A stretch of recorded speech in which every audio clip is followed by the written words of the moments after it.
Bon les gars, je sais pas si vous avez suivi un petit peu Thibaut et Jess hein, dans la famille, mais aujourd'hui on voit ils sont séparés hein, parce que bah, malgré qu'ils étaient riches, qu'ils étaient dans la télé-réalité, qu'ils avaient beaucoup d'argent, qu'ils avaient une grande maison, qu'ils avaient deux beaux enfants, etc. Ben voilà, ça n'a pas tenu.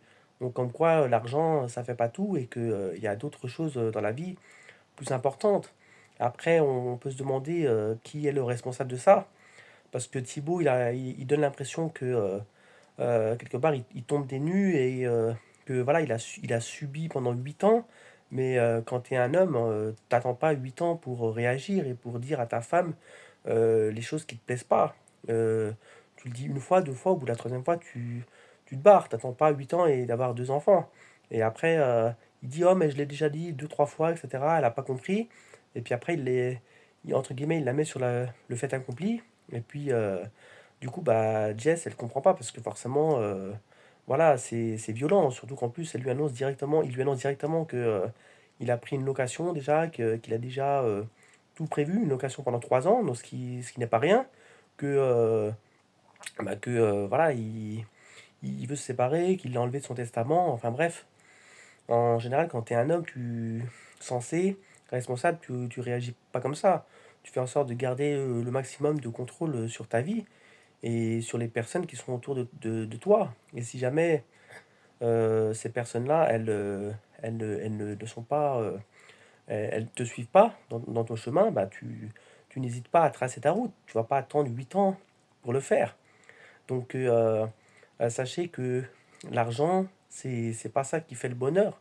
C'est plutôt la manière dont tu te sers de ton argent et ce que tu peux en faire, la manière dont tu vas utiliser l'argent et ce que tu pourras en faire pour pouvoir vivre mieux pour toi et sans forcément rechercher le plaisir, le luxe, etc. Mais en vivant de manière simple et pas forcément en voulant voilà, une maison extravagante et en voulant une vie extravagante. Et c'est un peu ça qui résume voilà, ce couple-là. Et on se rend compte que dans la télé-réalité, malgré que ça paraît tout beau, tout rose, il y a beaucoup de gens qui se séparent. Donc, ils sont pas vaccinés, hein, contrairement aux personnes lambda. Ça existe dans toutes les classes sociales. Euh, et, et donc, ce qui compte, en fait, si tu veux tenir longtemps en couple avec quelqu'un, c'est surtout de comprendre que il faut, toi, en tant qu'homme, euh, suivre ta propre voie et puis après faire en sorte que ta femme, elle rentre dans ton projet, dans ta voie. Si c'est l'inverse, si c'est la femme qui veut prendre le dessus sur toi, ben, au bout d'un moment, ça va pas aller parce que ça sera un peu disparate et donc il faut qu'elle rentre en fait dans ton projet. Ça veut pas dire qu'elle aura pas son mot à dire. Elle pourra te conseiller, elle pourra être à tes côtés et t'aider dans ce chemin. Et toi, ben, en faisant ça, tu pourras aider ta famille, tu pourras aider ta femme, tu pourras aider tes enfants.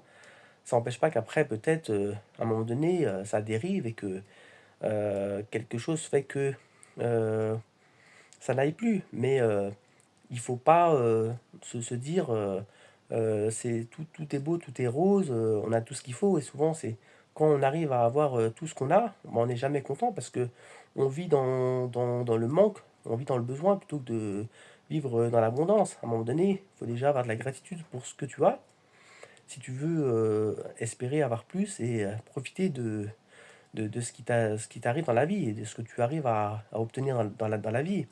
Mais après, c'est pas une fin en soi. Le plus important, c'est le chemin que tu parcours et comment tu réussis à avoir ce que tu as dans la vie. Et puis, si à un moment donné, tu dois changer de trajectoire, faut pas hésiter à le faire et ne pas attendre 8 ans pour ça. Donc voilà, dites-moi ce que vous pensez, vous, hein, de la séparation entre Thibaut et Jessica dans la famille. Pour moi, c'est un peu à l'image des couples d'aujourd'hui et de la vie en société d'aujourd'hui. C'est-à-dire que les gens, ils pensent surtout à l'argent et dès qu'il y a quelque chose qui va pas, un problème qui intervient, hop, ils se séparent. Alors qu'avant, c'était pas ça. Il y a 40 50 ans, même s'ils avaient des difficultés, ils arrivaient à tenir ensemble. et ils essayaient de trouver des solutions parce que chaque rôle était bien réparti, bien identifié entre l'homme et la femme. Donc voilà, dites-moi ce que vous en pensez. Abonnez-vous, likez la vidéo, partagez-la et puis on se retrouve très prochainement pour de nouvelles vidéos. À très bientôt. Ciao!